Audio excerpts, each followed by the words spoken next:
Good evening, and welcome back to Dead Sleep True Crime for Bedtime. I'm Nancy Miller, the creator and narrator of Dead Sleep. And if you're new to the podcast, Dead Sleep is a true crime podcast that has all the thrills and chills of a real-life mystery told with the soothing intimacy of a bedtime story. I can promise you there will be no blaring, obnoxious ads blasting you awake in the middle of the show. And I'm hoping that peace of mind is worthy of your investment. We're grateful to all of you who have signed up to be subscribers on Spotify, Patreon, and Apple Podcasts. And by the way, if you're oversubscribed or you don't want to subscribe, that's fine. Because as we'll learn in this episode, money isn't everything. Well, wait a second, that's not quite right. The people at the center of this story did believe money was everything. Money was above all things. Even, it turns out, human life. But before we get into what happened, let's talk about the difference between having money and being wealthy. Because there is a difference. And do you want to know how you can tell the difference? You don't need to count the number of zeros in a bank account. One quick way you can tell if someone is truly wealthy is assessing the distance between someone's house and the street. People who have money, they have big houses, McMansions right there, front and center for everyone to see. But those who are wealthy, with real money, well, you never know what their house looks like because the home is located way, way far back. So hidden, you don't even know their house or all that wealth is even there.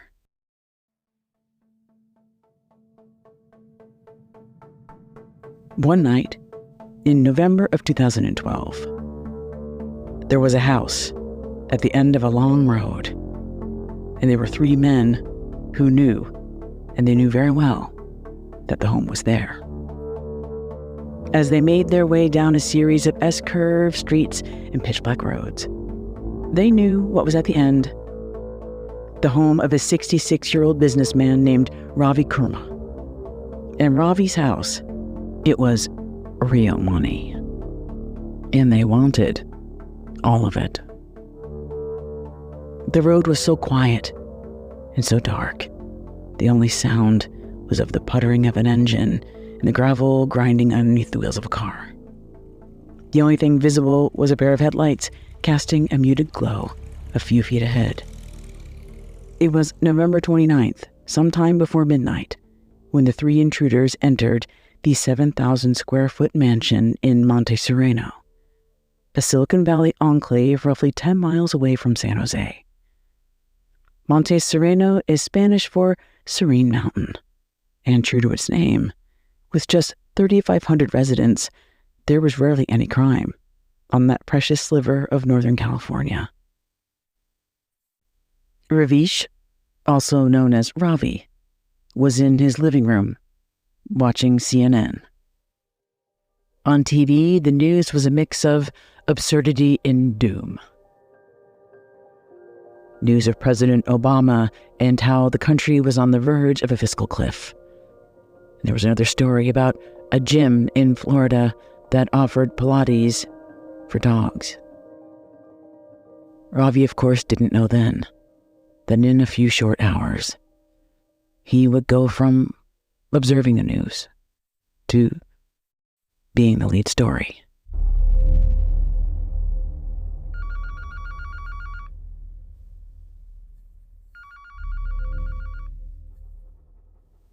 The phone rang 5 times before a groggy voice on the other end picked up. "Are you awake?" the police dispatcher asked. "Yeah," the voice said, but that was a lie. In truth, Officer Aaron Lunsford had been fast asleep. Why wouldn't he be? It was just after 2 a.m, and technically, the police corporal was still on light duty after recovering from an injury. He'd only been off crutches and able to walk on his own for a couple of weeks. The police dispatcher heard the phrase light duty and told Officer Lunsford, never mind. But Lunsford was awake now. He'd take the call. "What's up?" he asked. He assumed it was probably a downed tree blocking a road somewhere. There'd been heavy rains recently, and, even now, in the wee hours of November 30th, the rain came down in heavy drops.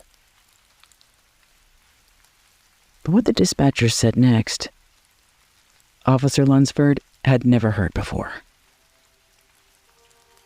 Maybe he was still asleep. Maybe this was a dream. When in fact, he was about to walk into someone else's nightmare.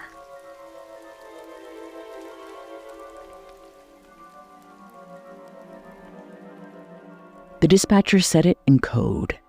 A messy, complicated, and violent series of events distilled into just 3 numbers. 187. 187? Shit, he said. Seriously? Officer Lunsford had seen his fair share of property crimes in Monte Sereno, but a 187? That was shorthand for California State Penal Code 187, which in plain English meant one thing: murder. There hadn't been a murder in Monte Sereno since 1972, 40 years earlier.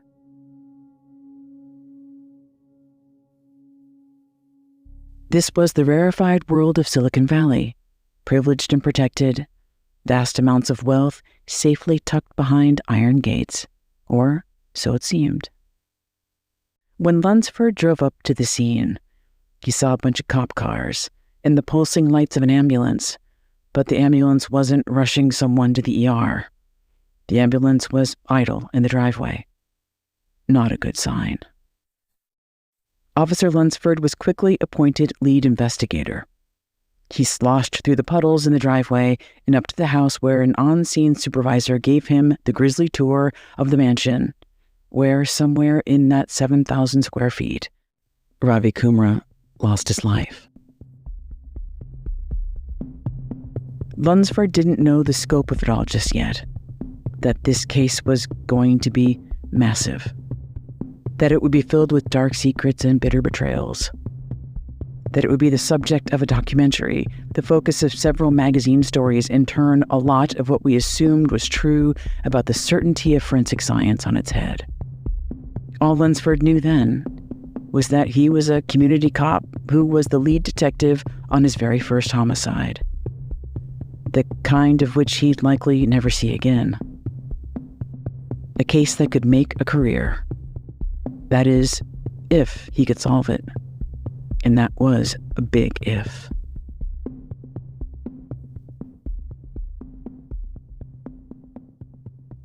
As the detective walked through the house, he passed the living room where Ravi watched the news just hours earlier. He recognized the address and a few key details, because this wasn't Officer Lunsford's first time at Ravi's home. He'd been there before, years earlier, when the police were called for what he described as a family call. Just people arguing, nothing serious. The crime scene here was a different matter. The intruder's modus operandi was curious, to say the least. The crime scene itself reflected a frenzy. Photos show upturned tables and overturned dresser drawers, clothes and papers and things strewn everywhere. As investigators roamed the house, they collected roughly 100 pieces of evidence. And yet, for all that chaos, the criminals were what you might call forensically aware. They'd all worn latex gloves, and investigators knew this because the intruders had left the gloves behind in the sink. The gloves appeared washed and rinsed with dish soap, clustered together in a wet clump, almost like a taunt to authorities, like, good luck finding anything. And it was true. Officer Lunsford and his team were on the hunt for fingerprints, footprints, hair, and they sent off whatever evidence they could find off to the lab. This included any possible biological material they might find on Ravi himself. And indeed, during the autopsy, Lunsford watched as the coroner scraped a smattering of skin cells found underneath Ravi's fingernails. Fortunately, there was a witness, Harinder Kumra, Ravi's wife, and she recounted her version of events as best as she could.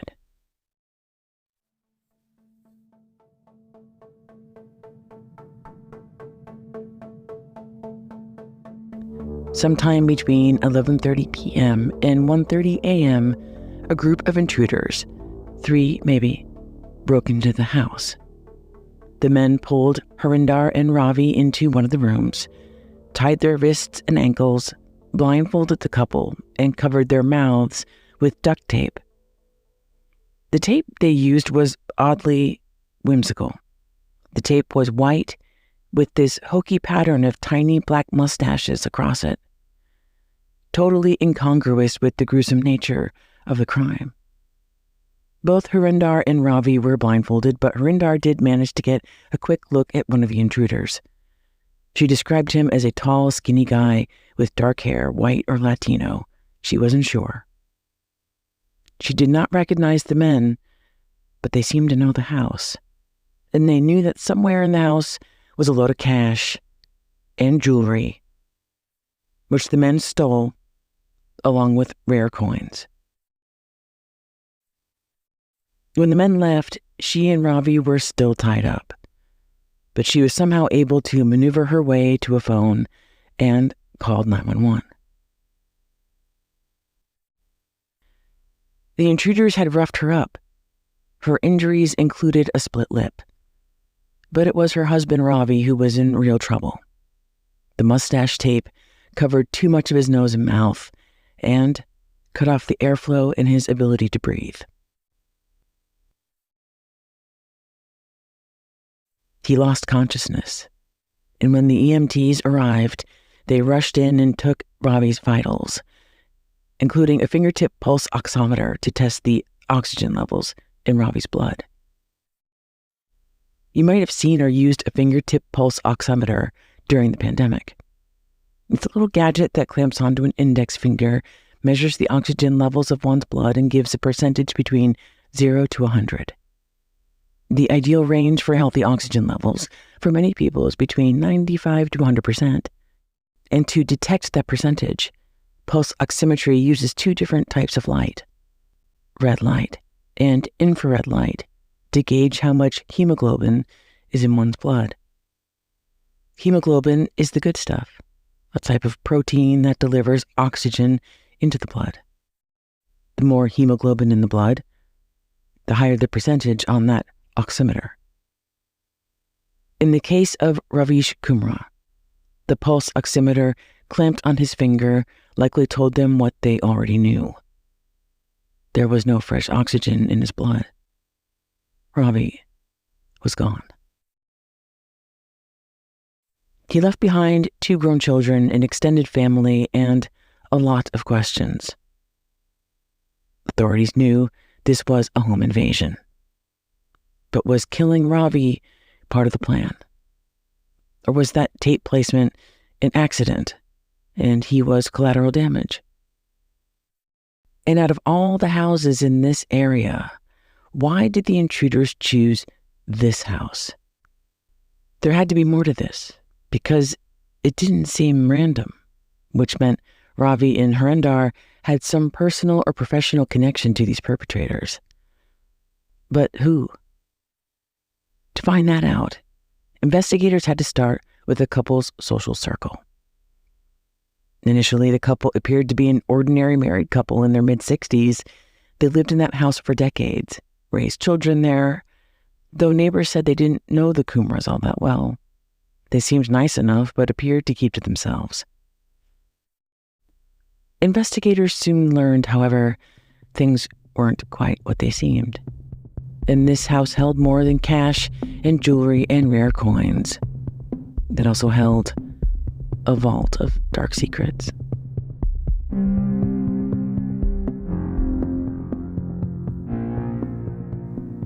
For one thing, Ravi and Harinder weren't married. Not anymore. After 30 years together, they'd recently divorced.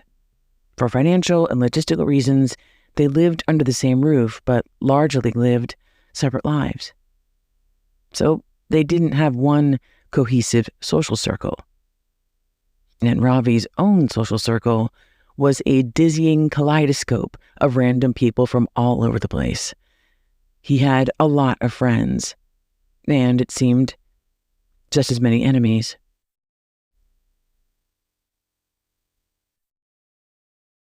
Ravi was once a fixture in Silicon Valley, going all the way back to the 1980s. His background was in engineering, and he went on to make his fortune in cell phone technology. He once owned a winery and was part owner of a bar. Across his various businesses, he had his fair share of legal scuffles. Was there someone out there with a grudge, exacting revenge?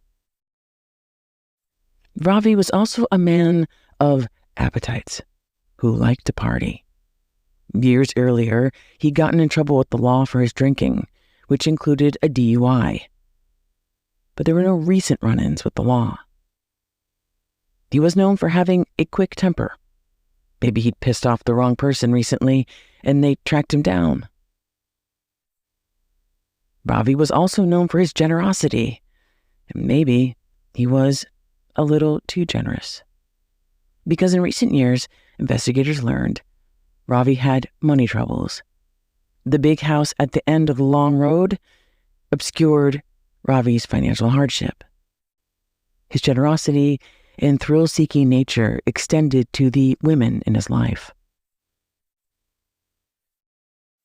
Simply put, he was a sugar daddy to more than a few sugar babies. Some professionals who enjoyed Ravi's vast mansion as a place to party. Who knew how many friends of friends of friends had traipsed through Ravi's house, and maybe a few of them saw an opportunity and decided to pay Ravi an unannounced visit. For an investigator, this was a suboptimal scenario. There were so many people in Ravi's colorful life, and so many shady characters. Tracking down leads could take a long time. Ideally, they'd want to solve this case with something more direct and foolproof, something concrete. Forensic evidence from the crime lab. DNA. At first, it didn't look good.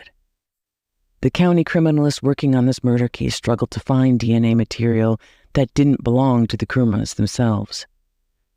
Then, after another round of testing pieces of evidence, the criminalist hit the jackpot, finding not one, not two, but 3 different DNA profiles, which meant there were potentially 3 people in the house that night.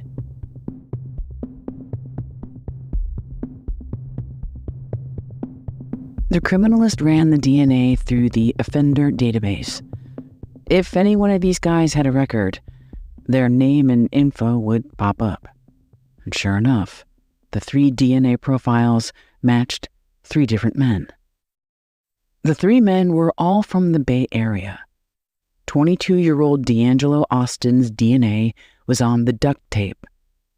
21-year-old Javier Garcia's DNA was found on the gloves. And on the fingernail clippings was the DNA of 26-year-old Lucas Anderson. So they had their men. From there, it was simply a matter of connecting the dots. D'Angelo Austin, he was affiliated with an Oakland gang. The gang was called the Money Team, and their credo was fittingly, money above everything.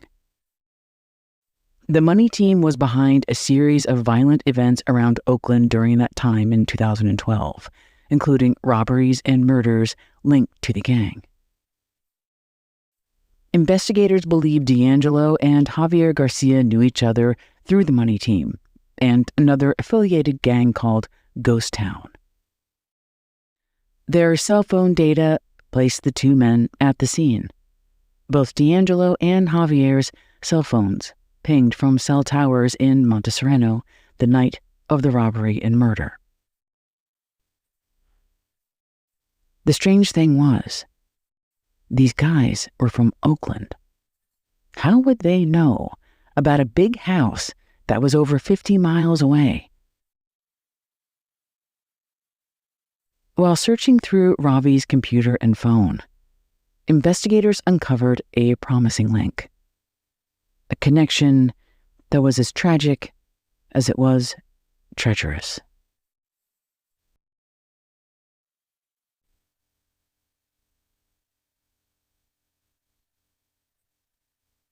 D'Angelo Austin, the ringleader from the money team, had a 32-year-old older sister. D'Angelo knew her as Katrina, but down in Monte Sereno, she was known as something else. She was known as Ravi's main girl. In the news, Katrina is referred to as a prostitute, but this relationship was more like a mistress or a kept woman. Katrina and Ravi, they'd been in a reciprocal relationship for over a decade. Records showed that Ravi paid Katrina $3,000 a month for her affection, and, generous guy that he was evidently helping her with a down payment for a house. But it seems at some point, relatively recently, their relationship soured, and one of the glaring reasons was Ravi was running out of money. Real money. And his financial problems threatened the lifestyle Katrina was accustomed to. As Ravi's bank account dwindled, so too did Katrina's loyalty.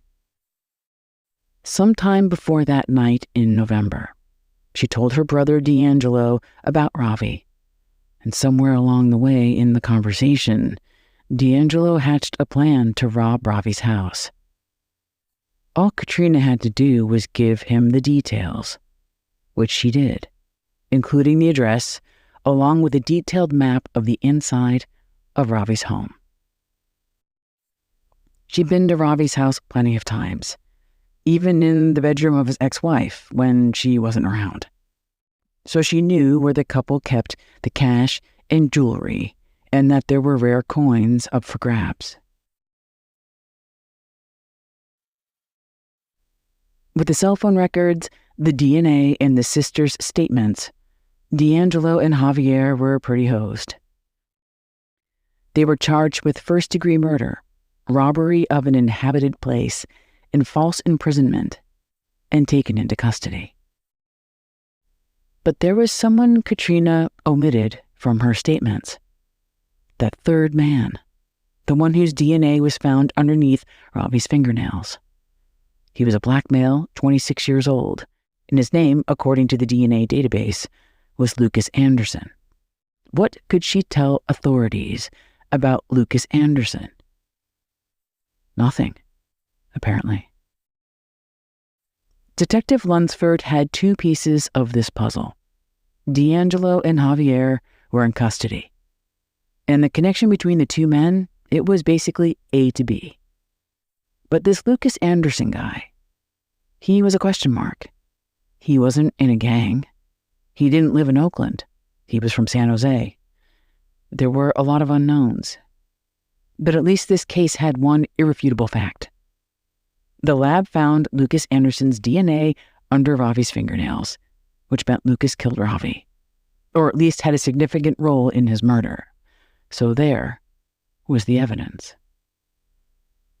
Not long after, Detective Lunsford found a crucial link. The link between Lucas and what happened that night in the Qumran home. A year earlier, Lucas spent time in jail for robbery.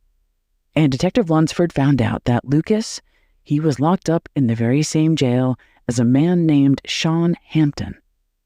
Sean Hampton was an associate of D'Angelo's from the money team. The detective theorized this guy Sean introduced Lucas and D'Angelo, and Lucas wanted in on the Qumran robbery with D'Angelo and Javier. That scenario, it wasn't flawless, but with that connection and the DNA, he had what he needed.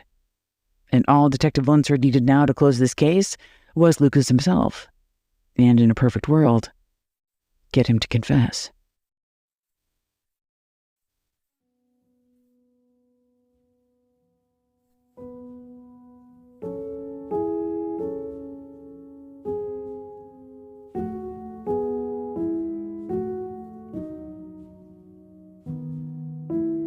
It was now mid-December of 2012.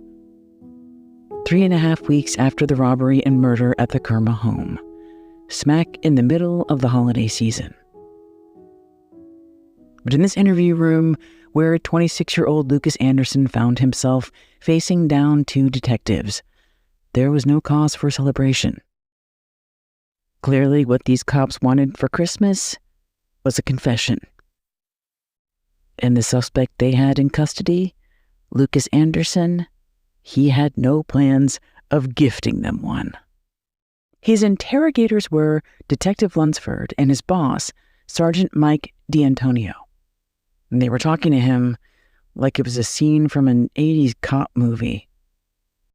Detective Lunsford clutched a handful of photos and then slapped them down, one by one, on the interview table. "Does this guy look familiar to you?" he asked. "What about this lady?" The photos were of Ravi and his ex-wife. Lucas glanced at the photos. He didn't recognize the older couple in the photos, and he said as much.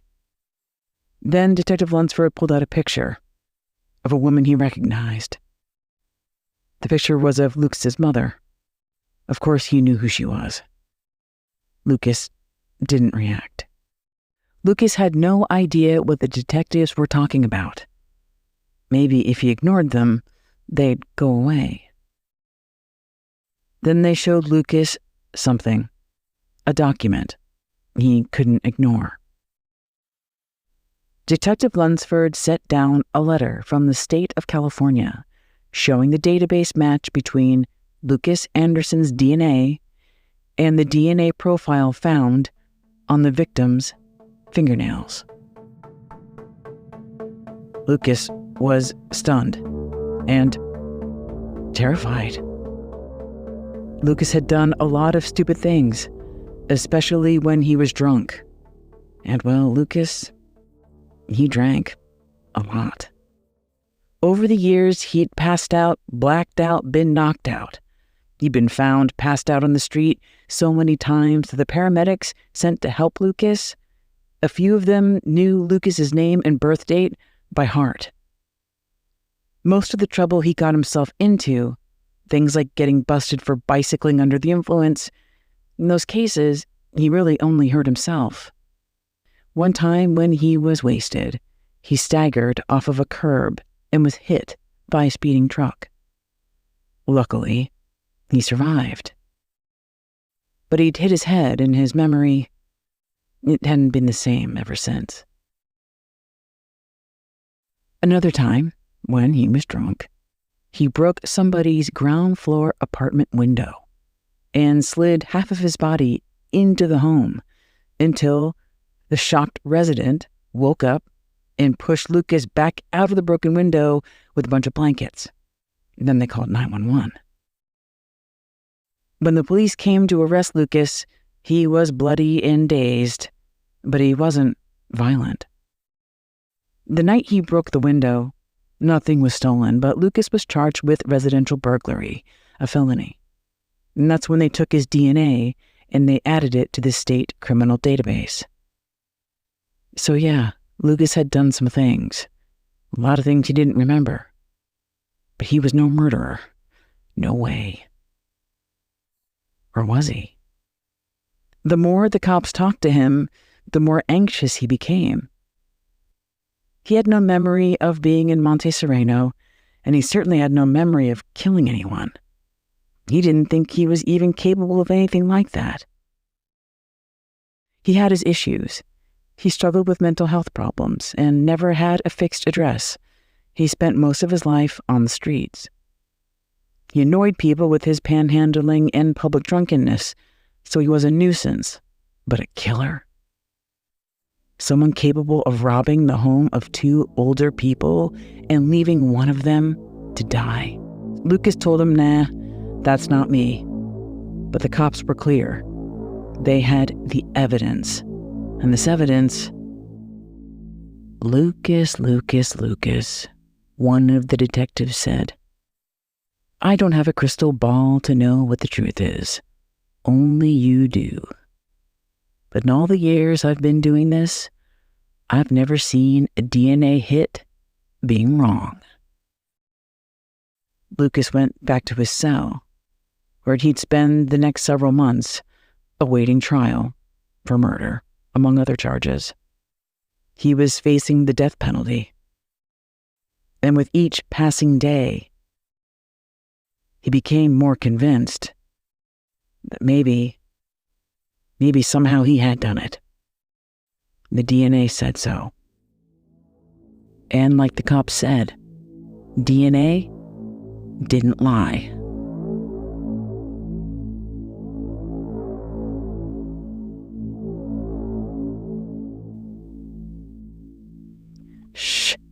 Shut up, Lucas, the woman said. You need to stop talking. The woman's name was Kelly Kulik. She was a public defender, and she was assigned to defend Lucas Anderson. She was there to save his life. And this was already a tough case. Her client was facing a first-degree murder charge. The death penalty was on the table. The evidence against him was troubling. Lucas had a rap sheet that included a robbery conviction. It was that time he drunkenly broke into that person's window. And investigators had found a link between him and the two other suspects. And his DNA was found on the murder victim. Lucas had no alibi for that night in November, had no idea where he was. And if all of this wasn't hard enough, there was her client, Lucas himself, who seemed unsure of his own innocence. He'd never kill anyone, he said. But, well, they had his DNA. And he drank a lot, so maybe he blacked out. Maybe he did something he didn't remember. Kelly Kulik suggested they hit the pause button. Let's look at the evidence and find out what really happened. Lucas was scared. He didn't want to go to prison. He didn't want to die. Maybe if he confessed, take a plea deal, at least he'd live. His attorney and her investigator combed through all of Lucas's files. This included his medical file.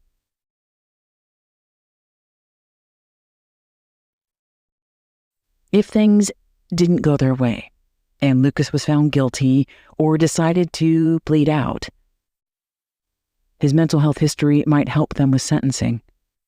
The judge could show him some leniency. But to her surprise, Lucas's medical records offered something else. Something Lucas hadn't felt in a long time. Hope. On the night of November 29th, 2012, the same night as the home invasion and the murder, medical records showed that Lucas Anderson wasn't anywhere near Monte Sereno, because that night, he was in a San Jose hospital. Earlier in the evening, around 8:45 at night, someone called 911 after Lucas collapsed in the aisle of a liquor store. Lucas drank, and he also had diabetes. And whatever was going on inside his body, he needed help.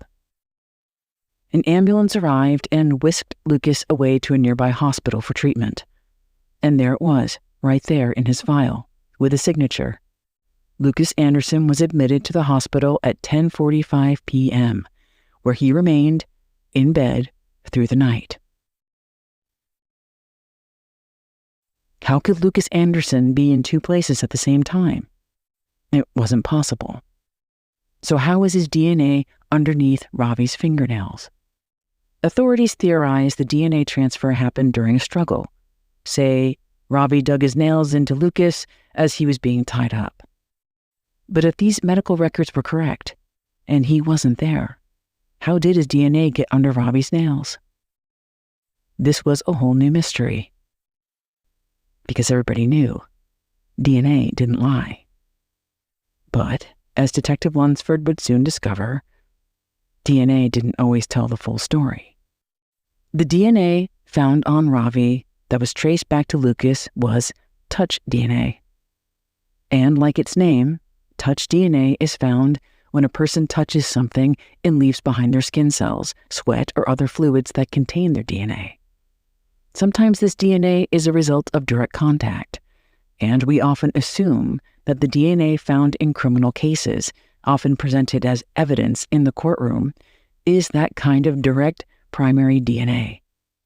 But touch DNA can also be indirectly transferred between surfaces or individuals.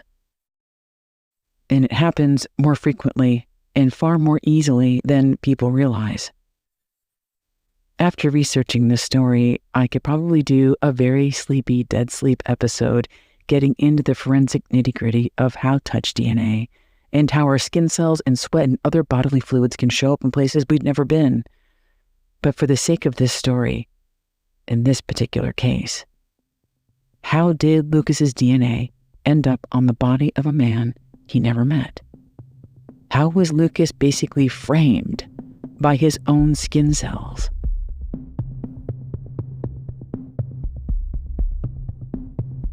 Nobody could figure it out until Detective Lunsford noticed something curious in Lucas's medical records.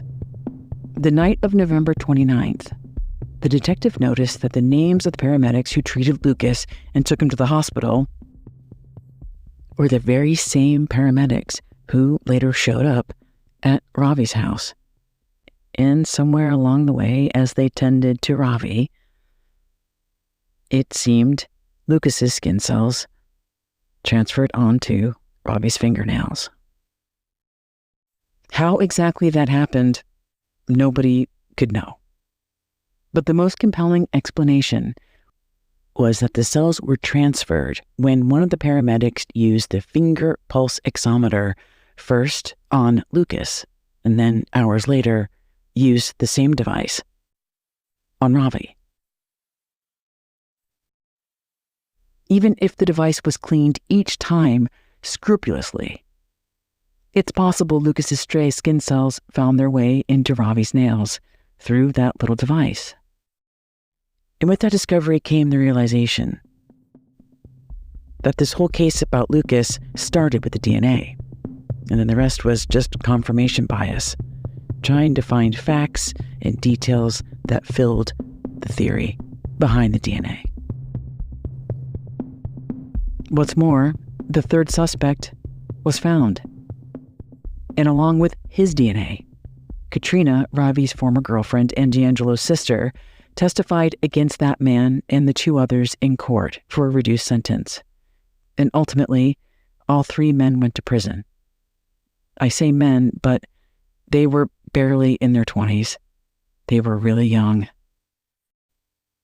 And they selfishly, recklessly took a life. Money over everything.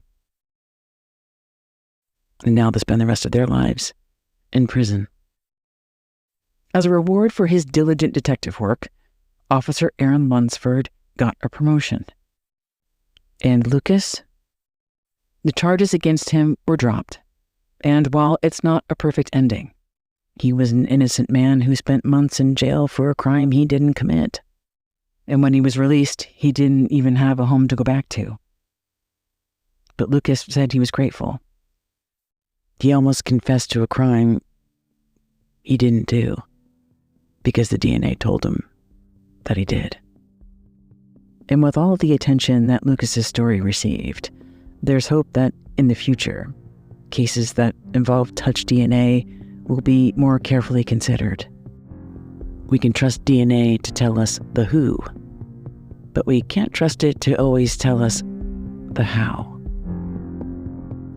Victim, suspect, killer, hero. It's incredible how life can change with just a touch.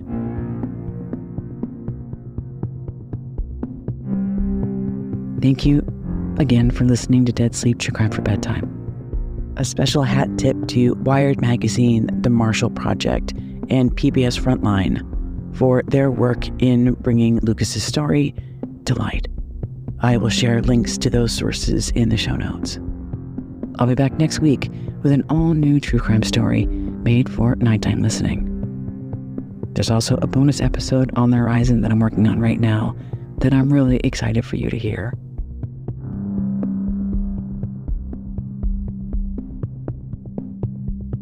Until then, nighty-night.